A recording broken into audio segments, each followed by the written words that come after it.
Would you be willing to talk about a specific time you had an encounter with law enforcement that ended badly? No.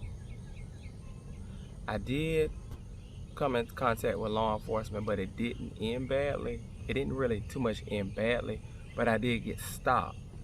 I had went, like I said, I get out and walk a lot, and I rode my bike, but I came back home late.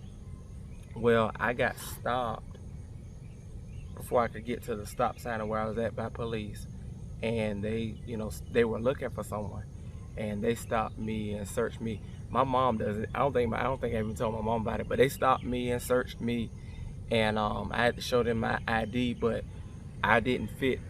I wasn't the description of what they were looking for, so they sent me on my way. But like if I get out and walk anywhere, I always carry my ID with me. I always carry my ID with me.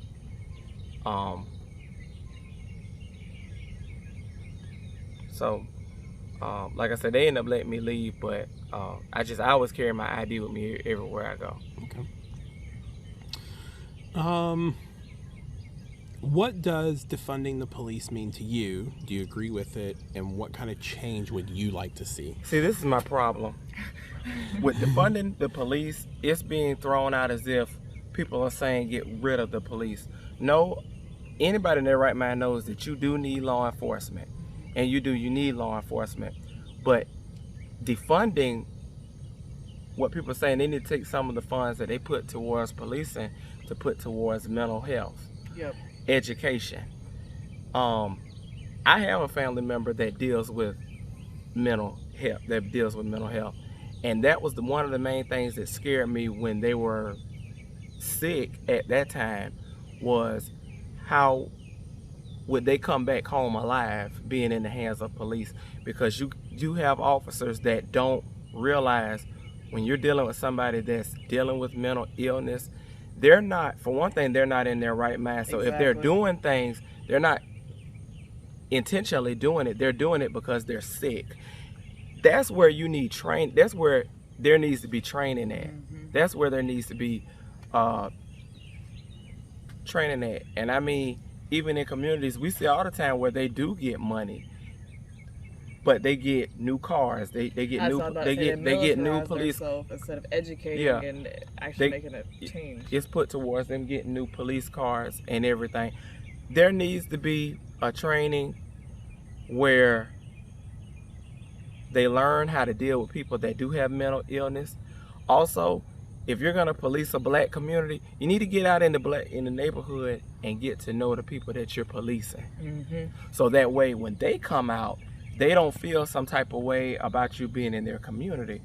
You know, I didn't think about it that way. That's a really good point. Because a lot of times you get police sent in black communities, and sometimes they get over policed, but the people that live in there, the police don't know them and the people don't know them. But if you get out and familiarize yourself with the community, when people come out, they'll say, oh, that's Officer so and so and so. You know, you're familiarized with the area that you're policing. You know, I think that they need to be evaluated. I think police need to be evaluated. Yeah, and I think there needs to be a cap on how many complaints you have against you, especially when it comes to racial complaints. Like if you get, like the officer that killed George Floyd, he had 18 offenses. And they weren't even just racial; they were across police brutality. Not only that, in Camden County, when Tony Green got shot, that officer, he had got fired from the city of St. Mary's. He came to Kingsland. Well, he shot Tony over there. Now he's living in this county now. I think that's the other thing too. There needs to be a national record that says if you get fired because of it, you can't get. You're done. I agree. You're done. Yeah, I agree. You should be done. So I think they should be evaluated, and a series of questions should be asked. And when it comes to questions about race or sex or anything like that, if it's a negative, a red flag goes up, you'll be done. You don't need to be on the street when you have those types of views in your policing community, because just like me working with anybody that has a job working with the public, when you're a police officer, you're working with the public.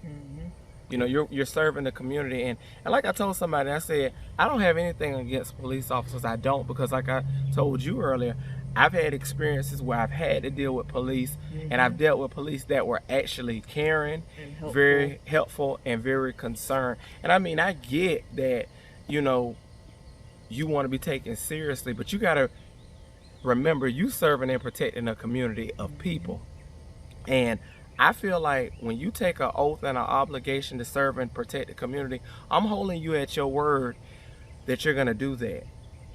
And in the case of George Floyd, that let a lot of people down. In the case of Ahmaud Arbery was shot by, you know, the son, an ex-cop. That's letting the community down. This is why people feel like cops aren't good, because they see this going on. But like I told people, there actually are a lot of good cops out there. And I shared with you earlier, I don't like to paint people with a broad brush, because, you know, being black, we get painted with a broad brush. I don't like to do that. But there should be some kind of training. There should be some kind of evaluation, maybe annually, you know, with different police officers. So, you know, we won't have things like this happening. But I think that people really have it misconstrued about defunding, because I don't think that police departments should be taken away. You got to have police departments. But I feel like this, if you go out and you kill somebody unjustifiably, or if you constantly go after somebody, because like when Tony Green got shot, that they say that him and that officer had words multiple times. If you go and kill somebody and you're an officer, you should be held at the same standard as a random vigilante that goes out and murders people. Yeah. It should not be a difference, because it shouldn't make a difference because you're a police officer. Just like we always get told, if we go out and do the crime, we have to do the time. Well, I mean, if you go out and you do the crime and it's unjustified, you should be able to serve the consequences that citizens have to serve when they commit a crime. It shouldn't be any difference.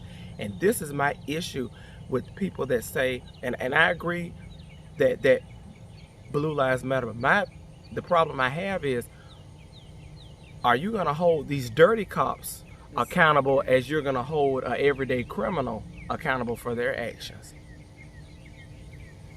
You know? Very, very, valid. Yeah, valid, very, yeah. What do you think that the white community could do better to help end the systemic racism that still exists? Educate themselves. Amen. Say it Educate again. themselves. I looked at the movie Just Mercy. Somebody told me to look at it. I had never seen it. It has Michael B. Jordan and Jamie Foxx in it. I had one of my classmates to look at it, and they talked about how good it was. That's an eye opener of how our justice system does not favor us. It's an eye opener of how you have people that, especially in the South, that are on law enforcement and in the good old buddy system. So I can do this, and I can just get away with it. That's an eye opener of how our justice system is not favorable towards people of color, and it's not. Also, like I shared with somebody, you've got people that go to jail that are black for drugs and serve longer time than people that actually commit real crimes. Sorry, go ahead. And you know, also you got people that like I told somebody, you got police that try to meet quotas, that'll pull people over that don't have drugs, they plant drugs. That's why I told somebody, I said, you really have to get into the system of what really goes on. Because like I told somebody, you do have legit police out there, but you got a lot of cops out there that are actually legitimately dirty. And you know, I'm not a police officer, but if I was a police officer and I had to deal with somebody that commit a crime and they're out, I want to see people do better. I want to see people do better. You got some police that people get out and it's like they don't want to see them do better. I would want to see, I mean, if I arrested somebody and they got out, it would do my heart good to see them out doing better. Doing better, yeah. I agree. But I'm thinking about like what you were saying about like there's black people in jail for marijuana longer than Brock Turner served his case for raping an unconscious girl behind a dumpster. Where there were 2 witnesses. Yeah, he was in jail for 3 months, and because he was a swimmer, and because you know he has so much ahead of him, and all this other stuff. That's where white privilege comes in. A lot of people don't understand. A lot of people don't understand that. That's just like with this is kind of getting off of this, but what came up a couple months back with the 2 actresses. One of them was the mom off of Full House. Oh, with the college scam. I told somebody, and I was sharing with somebody, you have a lot of white kids that are poor that get treated just like black kids. And I've heard people talk about even in school, they did all that to get their kids into those Ivy League schools when you have kids that are actually very smart, but because they don't have the means, they can't get into the college, or because their family or their lineage didn't go there or don't donate so much money, they can't, they can't go there, Or even if they get there, they're sitting, if from the black community as well, they're sitting under $100,000 worth of college debt because, and then they can't get houses because they're like, oh well, the credit doesn't look at it. No, they do. Yes, they do. They look at everything. And I told somebody about that. I said this goes deeper than that, because even with going to the banks getting loans, like I told somebody, I said, if I want to go and get a loan, they might give you the loan, but they might not. They might deny me the loan.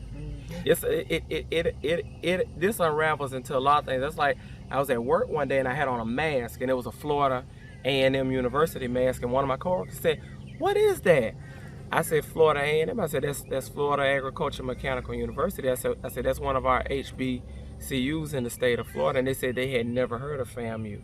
I love. And I told them, I said, and it's funny because I had a customer that was a FSU fan. They said, "I love your mask." They said, when I went to FSU, they said FAMU had the best marching 100.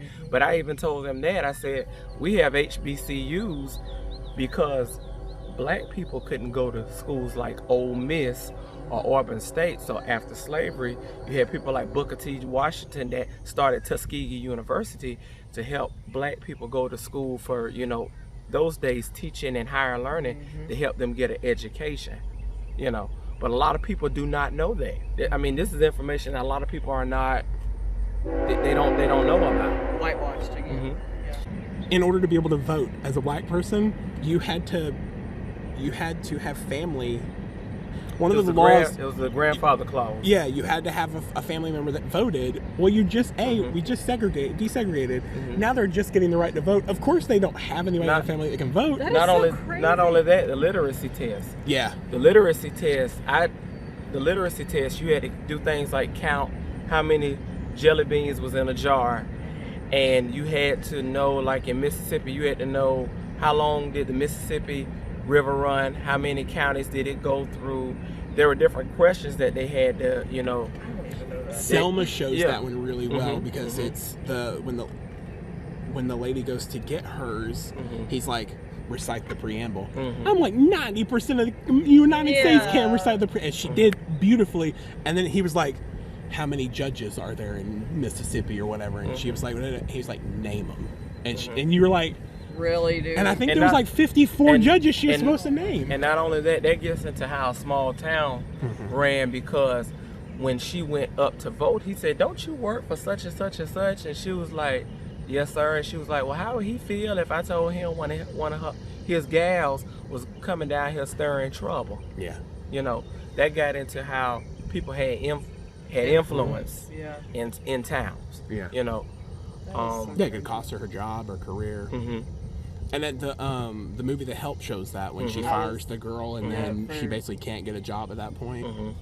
Well, and then that got into how she put that ring out. And the funny thing about that, my mom used to tell me, she said, like when my grandma and them, when they worked for white people cleaning, sometimes they would do that. They'll put stuff out, lay money out, lay stuff out just to see if like you were gonna steal it. And see, that happened in The Help. She put that ring out and she was vacuuming, and she got the ring. She was trying to get her kids. She needed money to get her kids to college. Well, that ring was set there as bait, but she took the bait, and that's how she ended up losing. She ended up losing her job. But I think he's referring to the Minnie. The Minnie. Oh, Minnie. Yeah, Minnie. Yeah, when she just got fired for using the wrong bathroom. Yeah. But you know, Minnie was so I liked her. Nonchalant.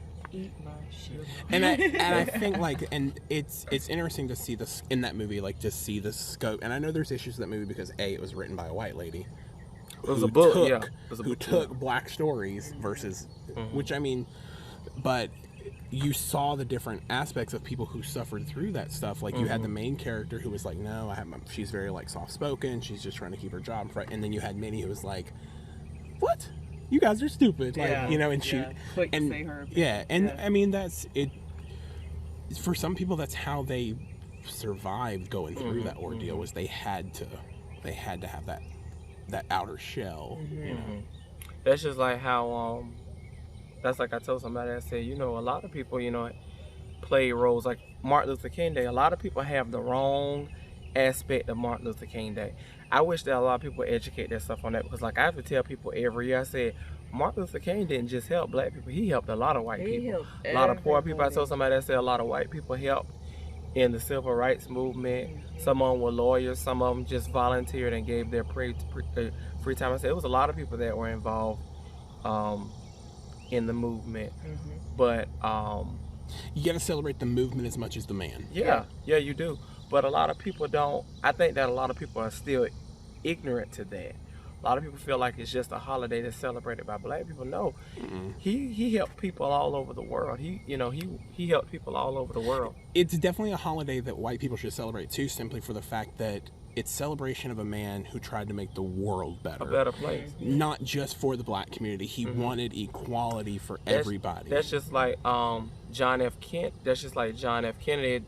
Question was posed. I read into the article on Facebook. They were asking why black people at that time took John F. Kennedy's death so hard. But John F. Kennedy was very instrumental in the movement. But see, when he died, the voting rights bill got passed under Johnson, because he had died. After he died, Johnson ended up being the president.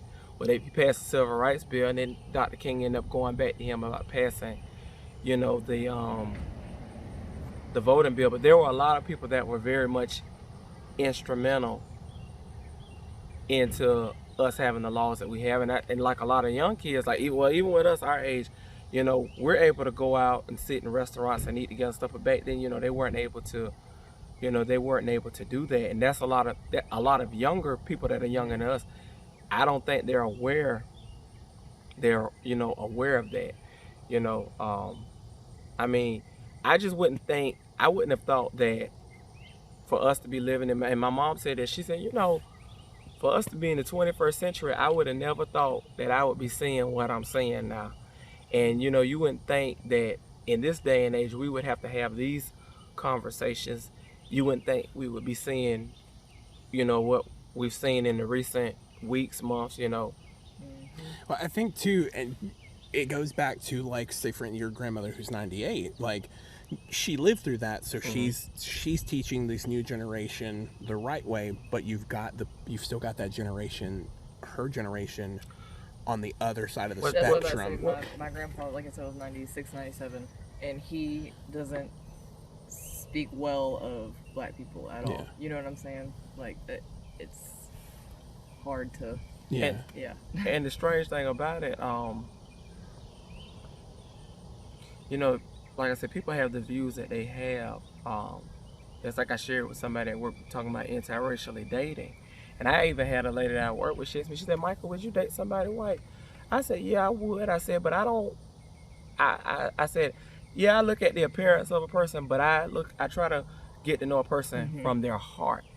I said, so whether they're white, whether they're Asian, you know, if I like you, I like you. But a lot of people don't see that. A lot of people see color when they see couples. And like I was telling somebody, I said, people saying, you know, they don't believe in mixing. But I'm like, But in the days of slavery, they did. I'm like, they did that. See, to me, I thought that's just another form of racism. To say that you're not going to date somebody because they're black or because they're white or because they're Asian. I think that's just another form. I think that it's because like you're judging them because of what they look like. Mm-hmm. You're not taking the time to get to know the individual. Exactly. You're not. That's like, I don't get it. I don't get it. I think the only, I agree. I definitely. I just really want to know. I really wonder what is it that people are afraid of when it comes to us. Yeah. I think the only, and I don't want to use the term logical, but I'm gonna because I can't think of any other word. Logical explanation for people being against biracial relationships is I heard the argument. Love who you want to love, but understand the hardship that you're accepting. And it's because, the black community is looked at in an unfriendly light, and and then on top of that, if you take either a black woman, black man, and a white woman, white man, and you mix that couple, they're gonna get it from both sides at that point, because there are people who look at it as a racial thing, like you shouldn't date outside your race. So I don't like using the word logical, but that was the only logical. And even then, I was like, but if you're my rebuttal to that was, if you love somebody, then you're willing to accept the hardships are coming. I was just about to say that because we're not together anymore. My ex-boyfriend, even to this day, if I was to ride with him and some police brutality crap would go on, we're not together, but still, when you care for somebody, you love for somebody, you're gonna take on that hardship, like you said. You're gonna fight for it just like they are. Yeah.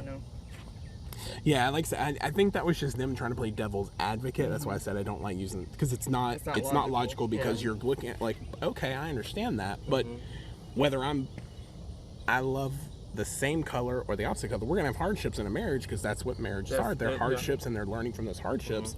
If you accept that, then you're going to accept anything you have to take with that person because you love that person. I see how it could be scary though, because the first interaction that I had that was racism with my boyfriend type thing, so I was spit on.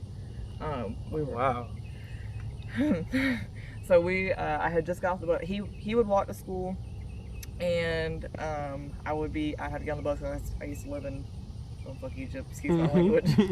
And so he would always wait for me to get off the bus. And this one boy, he was in my grade, he was actually in a couple of my classes. He always made comments about us. He would always say, salt and pepper don't mix, and your kids are gonna be confused, and the Bible doesn't agree with it, the whole 9 yards, whatever. But this one particular day, I noticed that he was more aggressive than normal. And so my boyfriend had met me, we had got off the bus, we were walking, we were holding hands, and the boy walks right up to me, and he spits on me, and it hits my pants leg, but it's falling down to my shoe, right? And he was like, you deserve that because you're around all these, you're a lover. And I'm like, I was so shocked, because I was like, what just happened? And I looked at my boyfriend, boyfriend's looking at me, he's like, what? It was so shocking to even have that much hatred just because of a skin color, you know what I'm saying? So I can see how people think it would be scary, because that's just one instance for me. I'm sure it's worse for a lot of other people, especially in states like Mississippi and Alabama and stuff, and Texas. I'm sure it's scarier, so I can see that maybe, that it's scary, but at the same time, I would go through that 10 times over. Yeah. All right, so that is the last of these questions. I do have some more people lined up to do questions with. Hopefully we'll get one of those recorded this week, and then continue this next set into the new set in the next week. Let me know what you guys think of this series so far. Do you enjoy it? Are you learning anything? Are there other questions that you would like to have asked? Keep in mind that if you're a douche and it's a douchey question, I'll just delete it. I won't even tolerate it. If you have an honest, valuable question to add to the conversation, I have no problem asking it. And if they're willing to answer it, adding it into the recordings and stuff. A couple of the next ones might just be recorded through Discord or something, so a couple of them might be, I know one for sure is going to be audio that I'll just lay over some pictures from the protesting and stuff. But I do really hope you guys have enjoyed this series.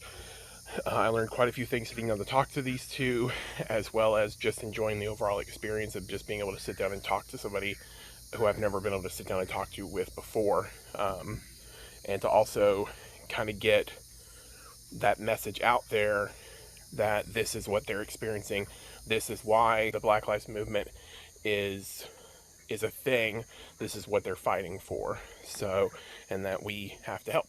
So, hope you guys enjoyed this one. We love you guys. Till tomorrow.